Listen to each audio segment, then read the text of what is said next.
La poésie replaçait l'homme noir au cœur de la civilisation. À l'occasion de la journée internationale de l'écrivain africain, je te parle de celui qui est considéré comme le père de la littérature ivoirienne, Bernard Dadier. Il est né en 1916 à Assigny et signe en 1934 son premier succès avec la pièce satirique Les Villes. En 1950, il publie Afrique debout, un recueil de poèmes engagés contre la domination coloniale.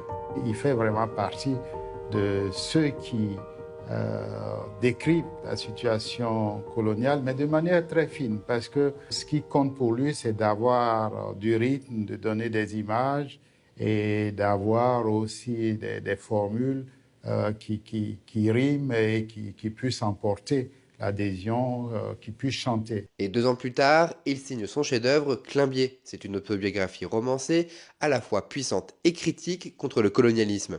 À chaque époque, à chaque âge, il a combattu. La lutte anticolonialiste, il n'a pas varié d'un iota des années 40 aux années 2000. Il sera 2 fois lauréat du Grand Prix littéraire d'Afrique noire et à l'âge de 100 ans, en 2016, il reçoit le prix Jaime Torres Bodet de l'UNESCO. Décédé en 2019, il laisse derrière lui une œuvre majeure qui continue d'inspirer toute une génération d'écrivains africains. Chaque écrivain de la nouvelle génération, qu'il le veuille ou non, est un héritier de Bernard Dadier. Et si tu veux en savoir plus, je t'invite à regarder Bernard Dadier, un homme de liberté, et c'est évidemment dispo sur TV50+.